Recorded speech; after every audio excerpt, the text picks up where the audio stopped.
अस्सलाम वालेकुम नाज़रीन। ड्रामा सीरियल रद्द की नई आने वाली एपिसोड में हम देखेंगे ज़ैन जो जमील की बातों पर यकीन कर लेता है और सबसे दूर अब घर छोड़कर चला जाता है। दूसरी तरफ सलार जो ज़ैन और ईमान को एक साथ देखने के बाद उसके दिल में एक डर सा पैदा हो जाता है कि कहीं ईमान उसे छोड़ ही ना दे। ईमान सलार के पास आती है तो सलार ईमान से कहता है, मुझे ऐसा लगता है ज़ैन तुम्हें मुझसे छीन कर चला जाएगा। तभी ईमान सलार से कहती है, ऐसा कुछ भी नहीं होगा।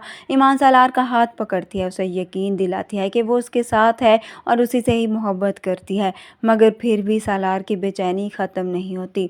दूसरी तरफ ज़ैन के गायब हो जाने पर अब पुलिस अब सलार के घर आ जाती है, क्योंकि आखिरी बार ज़ैन ईमान से ही मिला था।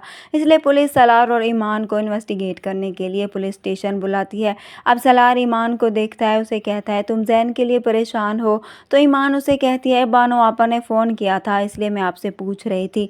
तभी अब सलार ईमान जिसे कहता है, तुम्हें यही लगा कि मैंने ज़ैन को मार दिया? और ईमान नज़रें चुराते हुए उसे कहती है, ऐसा कुछ भी नहीं। अब सलार जो ईमान के दिल को अच्छी तरह समझ चुका था कि ईमान भी उस पर शक कर रही है, इस पर वो ईमान से कहता है, सच बोलने वाले यूँ नज़रें नहीं चुराया करते। सुनकर ईमान देखते ही रह जाती है। दूसरी तरफ जामिन जो अपने ही बेटे का दुश्मन बन चुका है, ऑफिस के कुछ शेयर जाकर बेच देता है। उसके बाद अब ईमान को ही सलार की ज़िंदगी से निकालना भी चाहता है। जामिन ये भी जान चुका है कि ज़ैन अभी तक ईमान को नहीं भुला पाया और उसकी मोहब्बत में जल रहा है।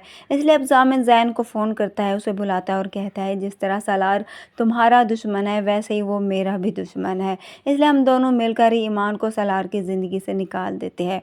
इसलिए अब ज़ैन भी वापस आ जाता है, उसे भी ईमान को पाने की उम्मीद मिल जाती है। सलार जो एक मजबूत इंसान बन चुका था, मगर उसे क्या मालूम कि उसका सगा बाप ही उसके खिलाफ साजिश कर रहा है। उधर शायरा को भी मालूम हो जाता है कि जामिन ने ऑफिस के कुछ शेयर फरोख्त कर दिए। शायला भी अब जामिन पर भरोसा नहीं करेगी, अब अपने बच्चों की खातिर वो भी जामिन का साथ नहीं देगी।